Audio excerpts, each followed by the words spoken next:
The message arrived at 3:04 a.m. A single vibration on a phone that only received encrypted orders and death confirmations. Never please, never mercy, never this. It was from an unknown number, a child's number. He's beating my mama, please help. Dario Valenti stared at the glowing screen in his penthouse office, the city lights reflected in his cold eyes. His first thought, wrong number. His second, elaborate trap. Then a second text appeared, shakier, more fractured. There's blood everywhere. Dario's jaw tightened. In 22 years, he had orchestrated fear. He had weaponized it, but he had never received it like this. Raw, innocent, completely unaware she was begging the devil himself for salvation. He typed 3 words. No calculation, no strategy. I'm on my way. The reply came instantly. Thank you, Matt. He didn't correct her. His underboss looked up from the poker table as Dario stood, grabbed his coat and headed for the elevator. Boss, it's 3 a.m. Where the hell are you? Dario didn't answer, didn't even look back, because somewhere in that child's terror, in that desperate misdialed hope, something cracked in the fortress he'd built around his chest. Something he'd buried with his sister 22 years ago. As his black Mercedes tore through empty streets at 90 miles per hour, another text lit up his screen. I told him, I'm Bertha. He's looking for me. Dario's knuckles whitened on the steering wheel. His pulse, silent for decades, roared in his ears. Red lights blurred into streaks. Every second was a countdown. By the time he reached the address, he already understood. Tonight, he wasn't arriving as Dario Valenti, Mafia boss. He was arriving as the answer to a 7-year-old's prayer, sent to the one man who had stopped believing in them. And what he found inside that house didn't just change everything. It fulfilled a dying promise he thought he'd broken forever. Stay with me until the end, because what Dario discovered in that closet will shatter your heart and put it back together again. Before we begin, don't forget to like this video, hit subscribe, and comment where you're watching from. Now, let's get started. Dario Valenti had built his empire on a single, unbreakable code. Power is silence. Trust is weakness. Mercy is death. For 22 years, he had ruled the underworld with a reputation so terrifying that men lowered their voices when they spoke his name. Dario's foot slammed the accelerator to the floor. The Mercedes engine roared like a caged animal finally released, swallowing entire city blocks in seconds. Empty streets stretched ahead, dark, silent, indifferent to the life bleeding out somewhere in the distance. His phone buzzed against the leather seat. There's so much blood. His breath caught. The steering wheel groaned under his grip, knuckles bone white, veins standing out like cables about to snap. He'd seen blood, rivers of it, oceans. He'd caused most of it. But this wasn't the blood of his world. This was a child watching her mother die. Another buzz. I'm hiding in the closet. The city blurred past, streetlights smearing into yellow streaks, buildings collapsing into shadows. Dario ran a red light, then another, then stopped counting. Traffic laws were for men who had time. He had none. He tried to type back, stay there, I'm close. But his hands were shaking. When had his hands ever shaken? He threw the phone onto the passenger seat and gripped the wheel with both fists, as if he could strangle more speed from the engine through sheer will. The phone lit up again. I'm really sleepy. No. That sleepiness wasn't rest, it was shutdown. It was a 7-year-old body deciding that staying awake hurt too much.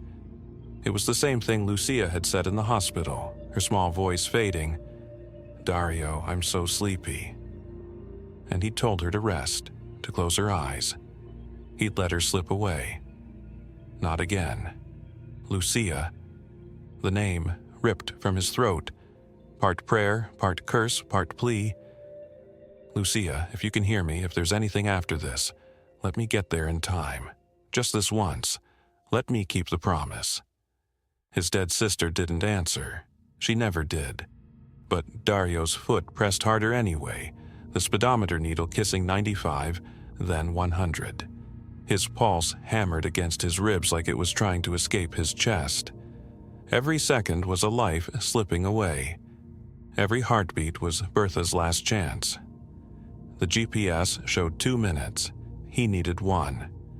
22 years ago, Dario Valenti was just Dario Moretti, a 15-year-old kid with holes in his sneakers and a sister who believed he could fix anything.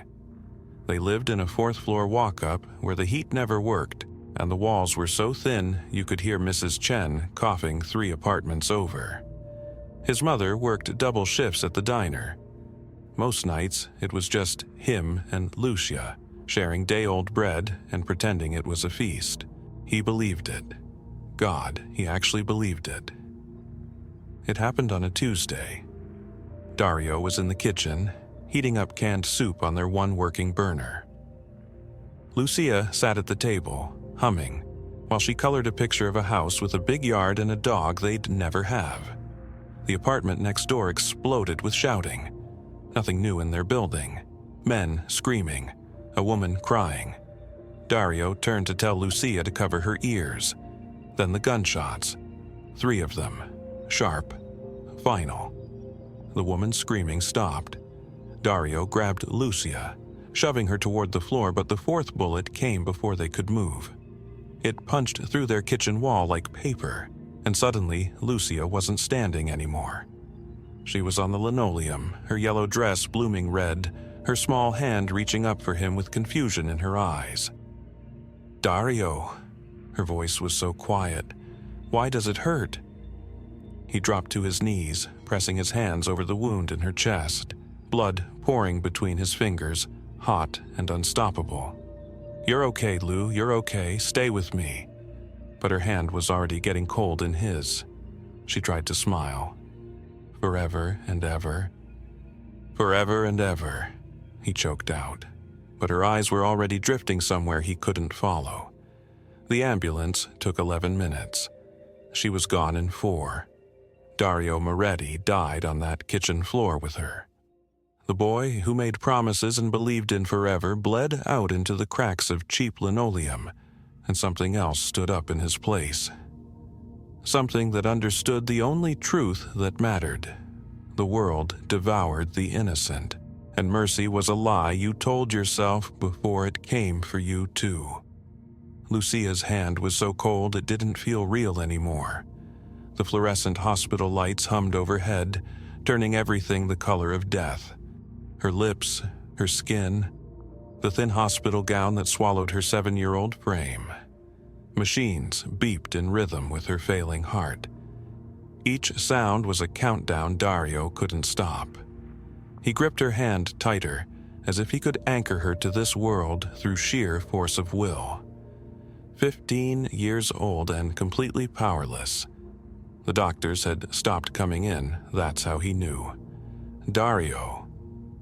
Her voice was barely a whisper, more breath than sound. He leaned so close their foreheads almost touched, tears streaming down his face and landing on her hospital blanket in dark spots. "Promise me something." "Anything." His voice cracked. "Anything, Lucia, I swear." Her eyes, once so full of life, always laughing at his terrible jokes, struggled to focus on his face. "Promise you'll help other kids when they're scared." She gasped, her small chest rising and falling with effort. "When they can't help themselves, when there's no one else." Her fingers twitched in his palm. "Promise, Dario, please." "I promise." The words tore out of him. "I promise, I promise, I promise." "Good." The ghost of a smile crossed her lips. "You're the best big brother in the whole world." 3 minutes later, the machine flatlined. The sound split the universe in half, before and after. They pulled him away from her body, but he didn't remember leaving, didn't remember the days that followed, didn't remember his mother's screaming or the funeral or the rain. What he remembered was the promise and the rage. The boy who made that promise died with Lucia in that sterile room. Something else emerged from the grief, something colder, harder, built from fury and survival instinct. Dario Moretti became a ghost. In his place, Dario Valenti was forged in violence and ice. For 22 years, he told himself the promise died with her, that mercy was for the weak, that the world was a battlefield where only predators survived. For 22 years, he almost believed it. Until a 7-year-old girl named Bertha sent a text to the wrong number. And suddenly, Lucia's voice echoed in his head as clearly as it had in that hospital room. When they're scared, when they can't help themselves, when there's no one else. Tonight, there was no one else. Tonight, the promise came back from the dead. Dario's thumbs hovered over the screen, something he never did. He always knew exactly what to say, exactly how to command. But this was different. He typed carefully, like the words themselves could shatter. "What's your name, sweetheart?" The reply came in seconds. "I'm Bertha. I'm 7. Are you really coming? 7 years old." The steering wheel blurred in front of him. Dario blinked hard, his vision swimming. 7. The exact age Lucia was when her small hand went cold in his. The exact age when a stray bullet stole a childhood that had barely begun. 22 years, and the number still felt like a knife twisting in his chest. He swallowed against the tightness in his throat and forced his fingers to move. "I'm 10 minutes away. Stay awake for me." "What's your favorite thing?" the Mercedes screamed through a red light. 9 minutes now, maybe 8 if he pushed it. Her response appeared, and something inside Dario Valenti, something he thought had died on a hospital floor decades ago, fractured completely. "Chocolate chip cookies. My mama makes them. Chocolate chip cookies, my mama makes them." Dario's jaw clenched so hard his teeth ached. This was the life Lucia never got to finish. The simple, beautiful, ordinary life where a 7-year-old's biggest concern should be whether there were enough cookies left in the jar. Where mama meant safety, not a woman bleeding on the living room floor.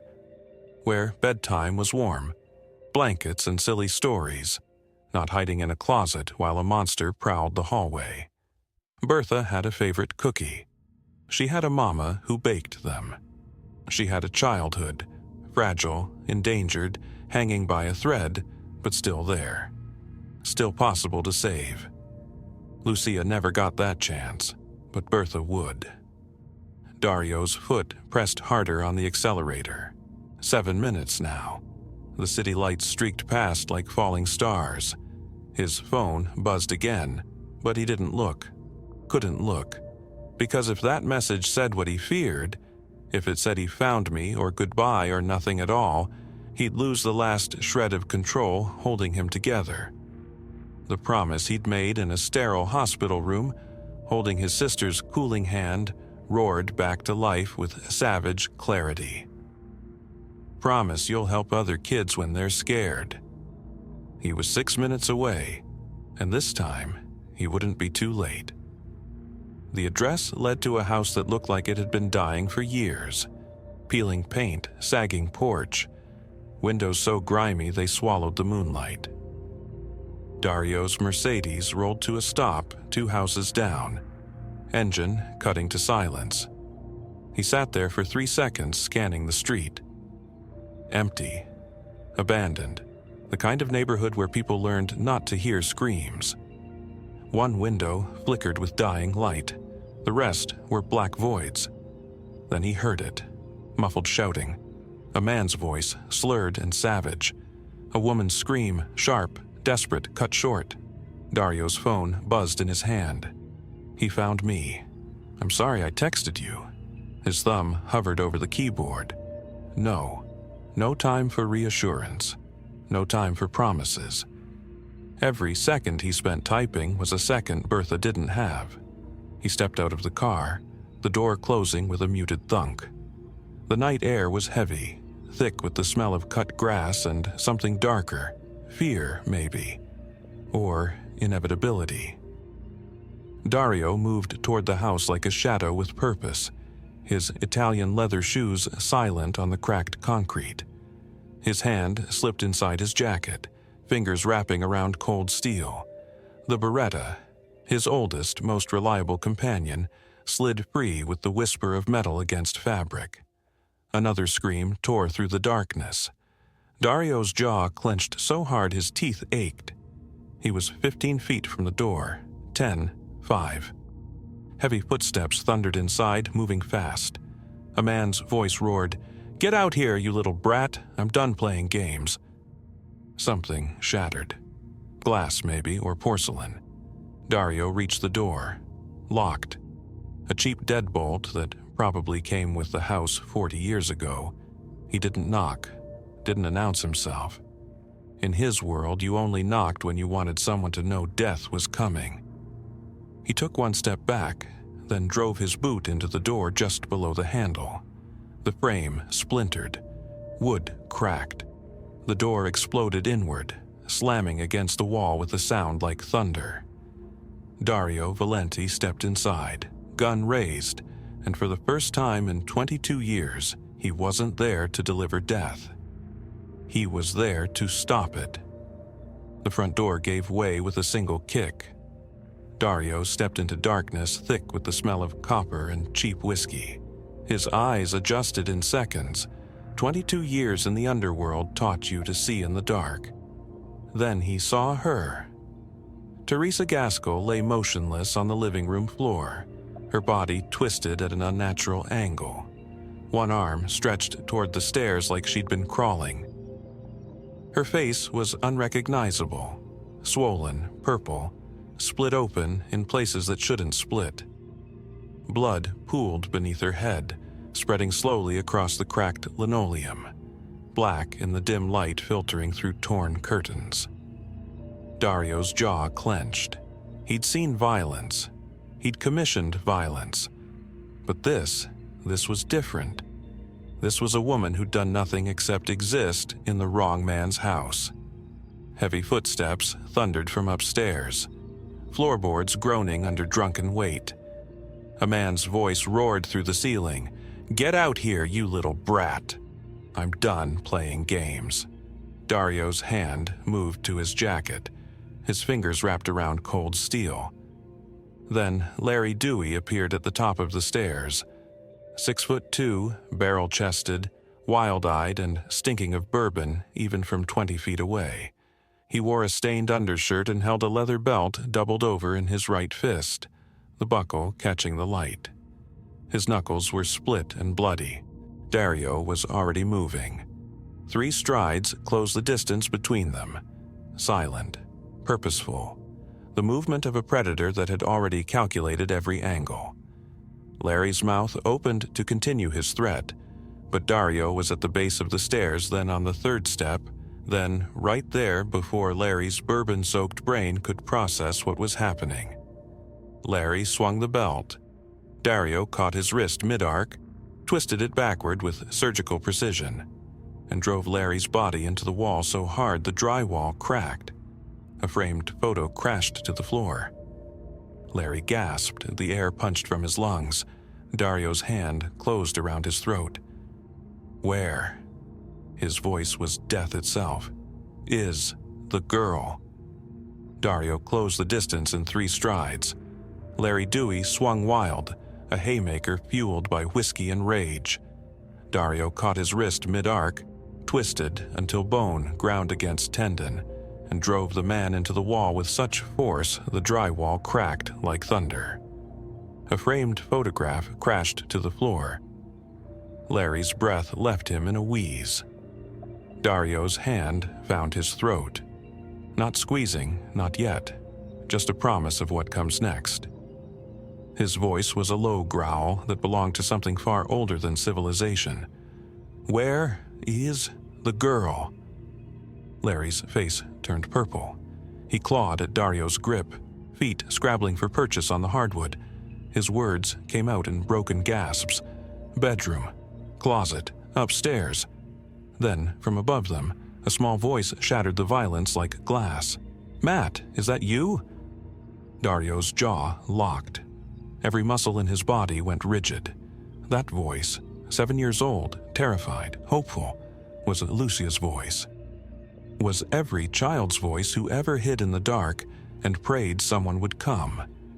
Larry tried to twist free, tried to look toward the stairs where Bertha's shadow appeared at the top, small and trembling in her red nightgown. Dario's grip tightened until Larry's eyes bulged. He spun him around, away from the stairs, away from that innocent silhouette. He dragged Larry backward through the doorway into the kitchen, his expensive Italian shoes crunching over broken glass, his three-piece suit absorbing the man's flailing, until they were out of sight, out of that little girl's line of vision. Because whatever happened next, Bertha didn't need to see it. In the kitchen, Dario slammed Larry face first into the counter. The impact was surgical, controlled. Larry's nose shattered. Blood sprayed across the white tile backsplash like obscene art. "She's upstairs," Dario whispered, his mouth next to Larry's ear. "Safe, which means you and I are going to have a very private conversation about what happens to men who make little girls hide in closets." Larry tried to speak, tried to explain, tried to beg. Dario pressed his face harder against the granite. "I'm not interested in your words, only your future, or lack of it." Dario dragged Larry into the kitchen by his collar, away from the stairs, away from where a 7-year-old girl might see what men like him were capable of. Larry hit the counter hard, gasping, his drunk confidence evaporating as he stared up at the man whose eyes held nothing but surgical precision and ancient rage. "Listen, man, you don't understand." Larry's voice cracked, desperate now.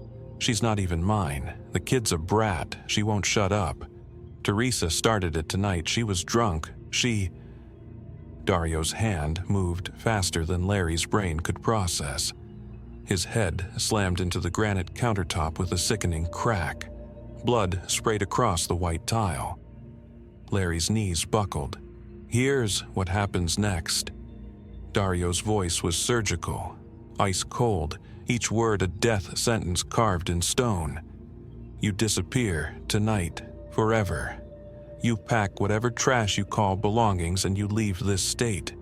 You drive until you hit an ocean or a border and you never come back." Larry coughed blood onto his shirt, his hands trembling as he tried to push himself up. His survival instinct finally kicked in, but it was drowning in alcohol and stupidity. "Or what? You gonna kill me? Who the hell do you think you—" Dario leaned down, his face inches from Larry's, and when he spoke his voice dropped to something worse than a whisper. It was a promise from the grave itself. "Or I find you, and when I do, I won't kill you, Larry. I'll keep you alive, for weeks. I'll break bones you didn't know you had. I'll make you scream until your voice dies, and then I'll bring doctors to heal you just enough so we can start again." His hand gripped Larry's throat, not choking, just holding him like a specimen. "If you ever raise your hand to another woman or child, I'll know. My people are everywhere. And when that call comes, you'll spend your last moments praying I'd shown you mercy tonight." He released him. Larry collapsed, gasping, his face white as death. "Get out!" Larry stumbled backward, hitting the doorframe, then scrambling through the darkness like the coward he'd always been. The screen door slammed. An engine coughed to life. Taillights disappeared down the street. Dario stood alone in the blood-stained kitchen, his chest heaving, and heard a small voice from upstairs. "Is he gone?" Dario pulled out his phone, his hand still shaking from adrenaline. He scrolled to a name he rarely called. "Dr. Chen, I need you at this address, now." His voice was steel, wrapped in urgency. "Discretion guaranteed. There's a woman. Severe trauma. She needs immediate care. No hospitals, no questions, no records." He ended the call before Chen could respond. The doctor knew better than to hesitate. He holstered his gun and turned toward the stairs. Each step felt heavier than the last, like he was climbing toward something he'd been running from for 22 years. The bedroom door was cracked open, soft light spilling into the hallway. He pushed it wider and saw her. Bertha was peeking out from the closet, her small body pressed against the doorframe, tears carving silent paths down her cheeks. Her red nightgown was wrinkled from hiding, her brown hair tangled. But her eyes, those wide, terrified eyes, locked onto his face with a desperate hope that nearly broke him. Dario knelt down slowly, making himself smaller, less threatening. "Hi, Bertha," he said softly, his voice gentler than it had been in decades. "I'm sorry I'm not Matt, but I came anyway." She didn't move at first, just studied his face like she was searching for something. Then she whispered, her voice barely audible. "Why did you come?" Dario felt something crack open in his chest, the place where he'd buried his humanity, the tomb where he'd locked away every soft feeling that could be used against him. His voice fractured when he answered, "Because my sister asked me to, a long time ago." Bertha tilted her head, confusion flickering across her tear-stained face. "Your sister? She made me promise," Dario continued, his throat tight, "that I'd help kids who were scared, kids who couldn't protect themselves." He swallowed hard. "She was 7, just like you."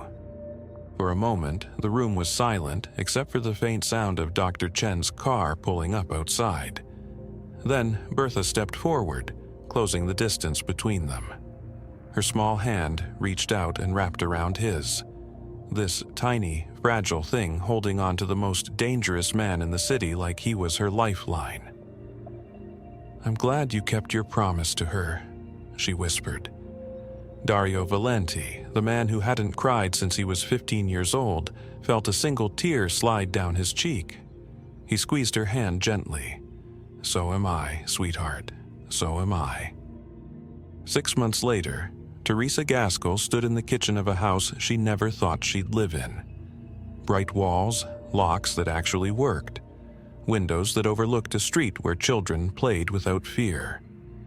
The rent appeared in her account on the first of every month from something called Guardian Trust Holdings. She'd stopped asking questions after the third deposit cleared. Bertha's college fund had $200,000 in it.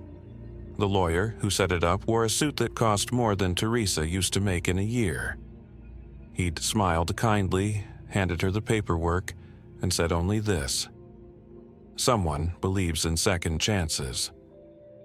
Every Sunday at exactly 2 p.m., a black Mercedes pulled up to the curb. Teresa watched from the doorway as Bertha dropped her coloring books and sprinted across the lawn, her red dress, a new one, without bloodstains, without memories, flowing behind her like a flag of victory. Uncle Dario! The man who stepped out of that car looked nothing like a savior. Expensive charcoal suit, silver cufflinks, a face that could make grown men confess to crimes they didn't commit. But when Bertha crashed into his legs, his entire expression softened into something Teresa had never seen on him before: gentleness. He knelt down, pulled a white bakery box from the passenger seat, and opened it with the care of a man defusing a bomb. "Chocolate chip. Extra chips just like you like them." Bertha's eyes went wide. "Did you make them?" "I had them made," Dario admitted, his voice losing its edge. "I'm not much of a baker." "That's okay. Mama says you're better at protecting people anyway." Something flickered across his face. Pain, maybe, or peace.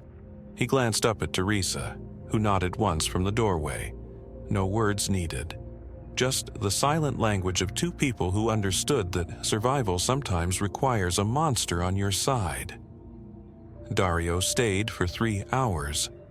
He helped Bertha build a pillow fort. He listened to her talk about second grade, about her friend who had a pet turtle, about how she wanted to be a doctor when she grew up. And when he finally left, he paused at the door. "You're safe now," he told Teresa quietly. "Both of you. Always." She believed him. Because Dario Valenti had learned what his sister tried to teach him 22 years ago. Mercy isn't weakness. Mercy is the only thing powerful enough to save you from yourself. And somewhere beyond the city lights, beyond the noise and violence and fear, Lucia finally stopped waiting. Her brother had kept his promise. If this story moved you, don't forget to like and subscribe for more stories of redemption, second chances, and the unexpected heroes who change everything.